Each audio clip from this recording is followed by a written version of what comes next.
محمد بن قاسم اگر کم عمر مگر عظیم فاتحین کا ذکر کیا جائے تو ایک نام پوری شان کے ساتھ ابھر کر سامنے آتا ہے۔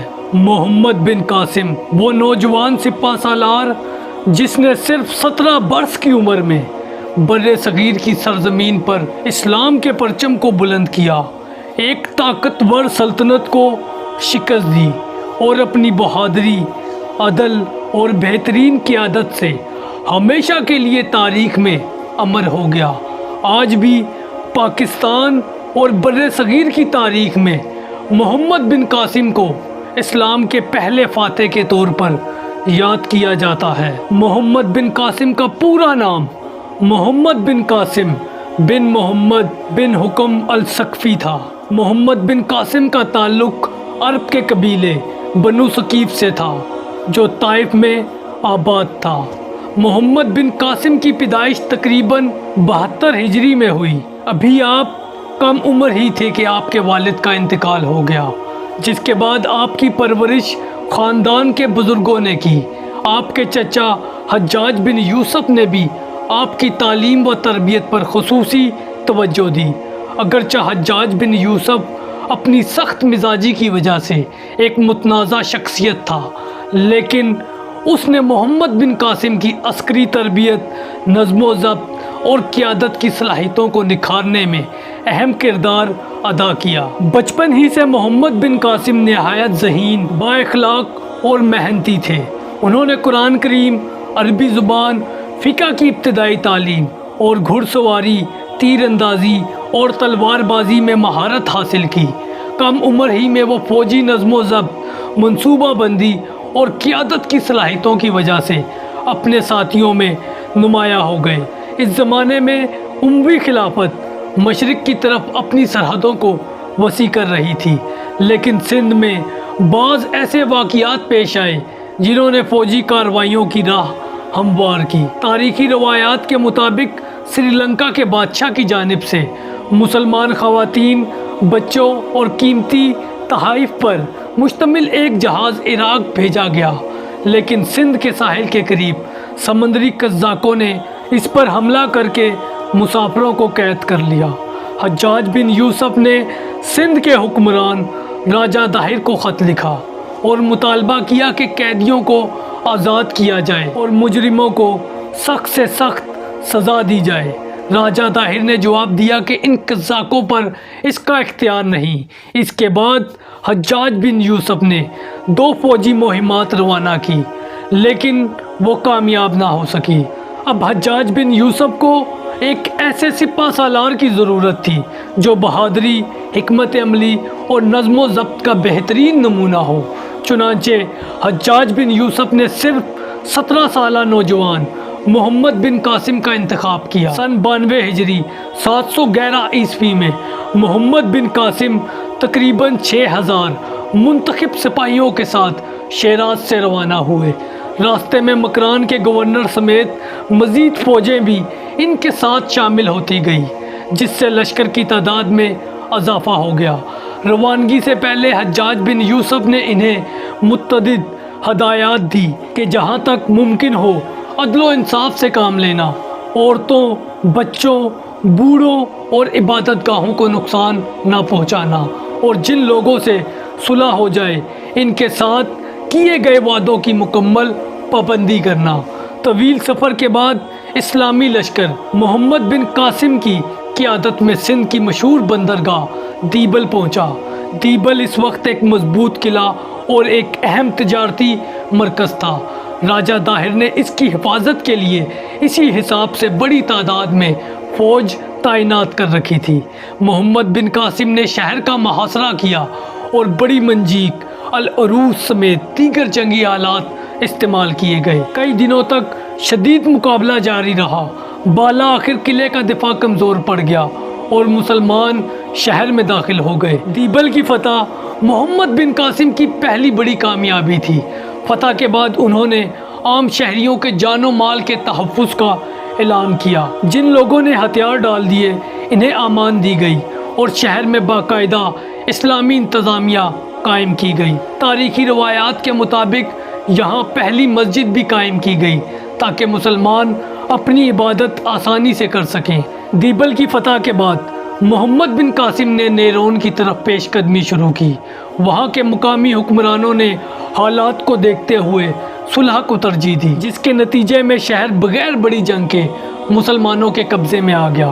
اس کے بعد اسلامی لشکر سیون کی طرف بڑھا، جہاں مختصر مزاحمت کے بعد مسلمانوں کو فتح حاصل ہوئی۔ اب محمد بن قاسم جہاں بھی جاتے وہاں صرف فتح پر اکتفا نہیں کرتے تھے، بلکہ فوری طور پر امن و امان قائم کرتے، محصولات کا منصفانہ نظام نافذ کرتے، مقامی باشندوں کو ان کے مذہب پر عمل کرنے کی آزادی دیتے اور کسانوں و تاجروں کو یقین دلاتے کہ ان کے جان و مال کی حفاظت اسلامی حکومت کی ذمہ داری ہے۔ یہی عدل اور حسن سلوک بہت سے لوگوں کے دل جیتنے کا سبب بھی بنا۔ دیبل، نیرون اور سیون کی کامیابیوں کے بعد اب سندھ کا سب سے بڑا معرکہ باقی تھا۔ راجہ طاہر نے اپنی پوری فوج، جنگی ہاتھیوں اور تجربہ کار سپاہیوں کو جمع کر لیا تھا۔ دوسری طرف محمد بن قاسم کے مجاہدین تعداد میں کم ضرور تھے، لیکن ان کے دل ایمان، حوصلہ اور اللہ تعالیٰ پر کامل توکل سے بھرے ہوئے تھے۔ اب تاریخ کا ایک فیصلہ کن معرکہ ہونے والا تھا، جو نہ صرف سندھ بلکہ پورے بر صغیر کا مستقبل کا فیصلہ بھی کرنے والا تھا۔ دیبل، نیرون اور سیون کی مسلسل فتوحات کے بعد اب وہ وقت بھی آ پہنچا تھا جس کا انتظار دونوں لشکر کر رہے تھے۔ سندھ کے حکمران راجہ طاہر نے اپنی پوری فوج کو جمع کر لیا تھا۔ اس کے پاس ہزاروں سپاہی، تربیت یافتہ گھڑ سوار، تیر انداز اور جنگی ہاتھی موجود تھے، جبکہ دوسری طرف محمد بن قاسم کے پاس تعداد میں کم مگر ایمان، نظم و ضبط اور بہترین قیادت سے سرشار مجاہدین تھے۔ دونوں لشکر راور کے مقام پر دریائے سندھ کے قریب آمنے سامنے آئے۔ جنگ شروع ہوتے ہی راجہ طاہر نے اپنے جنگی ہاتھیوں کے ذریعے مسلمانوں کی صفیں توڑنے کی کوشش کی، لیکن محمد بن قاسم نے نہایت عمدہ حکمت عملی اختیار کی۔ انہوں نے اپنے تیر اندازوں کو مخصوص مقامات پر تعینات کیا اور گھڑ سوار دستوں کو مناسب وقت پر حملے کا حکم دیا۔ کئی گھنٹوں تک جاری رہنے والی شدید جنگ کے بعد مسلمانوں نے فیصلہ کن حملہ کرنے کا فیصلہ کیا۔ روایات کے مطابق کئی گھنٹوں تک جاری رہنے والی شدید جنگ کے بعد مسلمانوں نے فیصلہ کن حملہ کیا۔ روایات کے مطابق راجہ طاہر جنگ کے دوران مارا گیا اور اس کی فوج منتشر ہو گئی۔ اس فتح کے ساتھ سندھ میں اسلامی حکومت کی بنیاد مزید مضبوط ہو گئی۔ راجہ طاہر کی شکست کے بعد محمد بن قاسم نے برہمن آباد اور دیگر اہم علاقوں کی طرف پیش قدمی کی۔ کئی مقامات پر صلح کے ذریعے شہر کو مسلمانوں کے زیر انتظام کر دیا گیا، جبکہ بعض مقامات پر مختصر جنگ کے بعد فتح حاصل ہوئی۔ ہر جگہ محمد بن قاسم نے ایک ہی اصول اپنایا کہ جو لوگ صلح قبول کریں گے ان کے جان و مال اور عبادت گاہوں کی حفاظت کی جائے گی اور ان پر ظلم نہیں کیا جائے گا۔ اس کے بعد اسلامی لشکر ملتان پہنچا، جو اس دور میں سندھ اور بر صغیر کا ایک اہم تجارتی اور دفاعی مذہبی مرکز تھا۔ ملتان کا قلعہ نہایت مضبوط تھا، اس لیے کئی روز تک محاصرہ جاری رہا۔ آخرکار مسلمانوں نے شہر فتح کر لیا۔ تاریخی روایات کے مطابق یہاں ایک مشہور مندر میں بڑی مقدار میں سونا اور خزانہ موجود تھا، جس کی وجہ سے بعد میں ملتان کو شہر زر بھی کہا جانے لگا۔ تاہم یہ روایات مختلف تاریخی مصادر میں مختلف انداز سے بیان ہوئی ہے۔ محمد بن قاسم کی سب سے نمایاں خوبی صرف ان کی فتوحات نہیں تھی، بلکہ ان کا عدل و انصاف تھا۔ انہوں نے مقامی ہندوؤں اور بدھ مت آبادی کو ان کے مذہب کے مطابق عمل کرنے کی آزادی دی، ان کی عبادت گاہوں کو تحفظ فراہم کیا، کسانوں پر غیر ضروری بوجھ کم کیا اور تاجروں کے لیے محفوظ ماحول پیدا کیا۔ جو علاقے صلح کے ذریعے اسلامی حکومت میں شامل ہوئے، ان سے کیے گئے معاہدوں کی مکمل پاسداری کی گئی۔ یہی وجہ تھی کہ بہت سے مقامی باشندوں نے مسلمانوں کی حکومت کو قبول کیا اور بعض نے اسلام کو بھی اختیار کیا۔ محمد بن قاسم ہر اہم فیصلے سے پہلے عراق کے گورنر حجاج بن یوسف کو خط لکھتے تھے۔ حجاج بن یوسف بھی انہیں بار بار ہدایات دیتے تھے کہ انصاف سے کام لینا، عہد کی پابندیاں کرنا اور رعایا کے ساتھ حسن سلوک اختیار کرنا۔ ان خطوط سے معلوم ہوتا ہے کہ فتوحات کے ساتھ ایک منظم اور ایک عادلانہ نظام قائم کرنا بھی مسلمانوں کا ایک اہم مقصد تھا۔ اس سب کے باوجود لیکن قسمت کو کچھ اور منظور تھا۔ 95 ہجری میں حجاج بن یوسف کا انتقال ہو گیا اور کچھ ہی عرصے بعد خلیفہ ولید بن عبد الملک بھی وفات پا گئے۔ ان کے بعد سلمان بن عبد الملک خلیفہ بنے، جنہوں نے کئی گورنروں کو اور فوجی کمانڈروں کو تبدیل کر دیا۔ محمد بن قاسم کو بھی دمشق حاضر ہونے کا حکم دیا۔ محمد بن قاسم نے بغیر کسی مزاحمت کے خلیفہ کا حکم قبول کیا اور واپس دمشق کی طرف روانہ ہو گئے۔ ان کی وفات کے بارے میں مختلف روایات ملتی ہیں۔ مشہور عوامی داستان یہ ہے کہ راجہ داہر کی بیٹیوں کی شکایت پر انہیں سخت سزا دی گئی، لیکن اکثر مورخین اس روایات کو تاریخی اعتبار سے کمزور قرار دیتے ہیں۔ زیادہ مستند بات یہ ہے کہ انہیں گرفتار کیا گیا اور قید کے دوران ان کا انتقال ہو گیا۔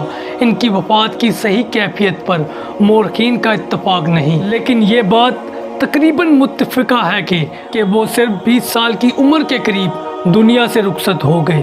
اگرچہ محمد بن قاسم کی زندگی بہت مختصر تھی، لیکن ان کے کارنامے غیر معمولی تھے۔ انہوں نے بر صغیر میں اسلام کی پہلی مضبوط سیاسی بنیاد رکھی، جس کے اثرات آنے والی صدیوں تک محسوس کیے گئے۔ بعد کے مسلمان حکمرانوں کے لیے سندھ ایک مضبوط مرکز بن گیا، جہاں سے اسلام، علم، تجارت اور تہذیب آگے پھیلتی گئی۔ آج بھی محمد بن قاسم کو ایک بہادر سپہ سالار، بہترین منتظم اور باکردار مسلمان اور بر صغیر میں اسلام کے اولین فاتح کے طور پر یاد کیا جاتا ہے۔ ان کی زندگی نوجوانوں کو یہ سبق دیتی ہے کہ عظمت عمر کی محتاج نہیں ہوتی۔ اگر انسان کے اندر ایمان، علم، اخلاص، نظم و ضبط اور اللہ تعالیٰ پر کامل بھروسہ ہو تو وہ کم عمر میں ہی ایسے کارنامے انجام دے سکتا ہے جنہیں تاریخ صدیوں تک فراموش نہیں کر سکتی۔ تو دوستو، یہ تھی محمد بن قاسم کی تاریخ۔ اگر آپ کو ویڈیو پسند آئی تو کمنٹ میں اپنی فیڈ بیک دیں، ویڈیو کو لائک کریں اور چینل کو ضرور سبسکرائب کریں۔